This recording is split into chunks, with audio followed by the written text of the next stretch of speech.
Hello. So a couple things. Hair's a little different. Not wearing glasses because I've been studying a lot, and which means I've been wearing my glasses a lot. It gets tiring. Not wearing glasses. Studying. Very tiring. Very draining. So not really much happened this week. I'm not gonna lie. Super duper uneventful. So I'll just go through it as quickly as I could. I went skiing, ate some food, did a lot of studying, transited a lot, and slept on the transit a lot. Now there's something that really has to be said about these uneventful weeks. It's funny because around this time last year is when I started this series, and one of the reasons why, I mean personally why I started the series was to push me to help document the more interesting things in my life. But I've gotten to the point where there just isn't anything remotely interesting. I mean, you know, I see vloggers on YouTube like all the time, and they're talking about all these crazy things that they're doing. And, you know, people say like vlogging is something that anyone can do, and that's a yes and no kind of thing. You know, I see vloggers and I think they are only able to do that because their lives are actually interesting. They go out to crazy exotic places or just do, you know, all these fun adventurous things. And there's a reason why people like me, who are, you know, nobodies, who have the most boring and mundane lives, there are people, you know, who just don't really do the most interesting things, and there's a reason why they're not vloggers with millions of subscribers, is because there's nothing remotely captivating to document. And I know that sounds super duper sad and depressing and pathetic, but I'm just laying it out because I don't really like, you know, I don't want to play up my life because it's not that interesting. It's just a regular student, broke student life, and that's just what I am. And I think through that I've learned that if I have to force, you know, positivity, or if I have to force, you know, doing things for the sake of having material, then I think it's just not worth doing those things. You know, we live in this age where it's just so focused on like appearing good for the general online public, and I feel like if I turn into one of those people where I'm doing things solely for the purpose of being able to capture it and put it on social media, you know, then it takes away from the actual value of doing said things. Not that there's a problem with sharing things with your friends and family, because obviously, you know, that's the whole point of social media, but if you're doing it solely for that and not even for your own enjoyment, which is a little insane, I think that's a problem. But I don't know, that's just me and my opinion. It may be completely valid, it may be invalid, and you can just take it with a grain of salt. I'm just some guy with a minimal amount of subscribers on the internet. Why would you ever need to listen to me? Now, if you'll excuse me, I need to get back to reading about the intricacies of everyday social interaction. It's for a course I'm taking. It's fun.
So yes, while my life may be boring and mundane and just generally uninteresting, another main reason why I have this whole bi-weekly series is I want to talk about it. And I feel like it's that just because I have this super, you know, bland and boring existence doesn't mean there isn't something that I can take away from it, you know?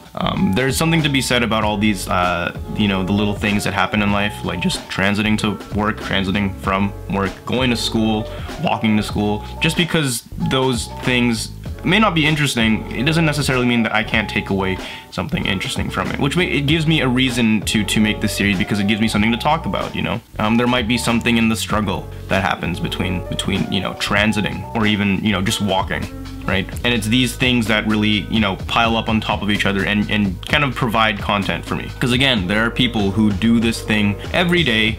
They have to squeeze their life dry of any possible content they have, and you know, and also have to make it interesting, alongside making all these reactions to things that probably aren't even actually that fun or exciting. So me having a series that is, you know, inconsistently every 2 weeks, you know, trying to make something out of that, you know, is definitely a challenge, because I don't have a lot to work with, you know, it's just work, school, eating, studying, sleeping. But in those daily and minute interactions with whatever it may be, the bus, the sidewalk, my textbooks, there's definitely something that is to be said about those things. And there's definitely something that I can give to you guys back, you know, give something back to you guys and say like, look, this is what I did. It may not be fun or interesting, but here's something that I took out of it. And maybe you can look at that and say, wow, that is pathetic, or wow, that is slightly entertaining. At least that's what I hope that the content is slightly entertaining. But again, that was that week and a half. Those are my thoughts. I'll see you soon. I've got to head to work. See you guys later.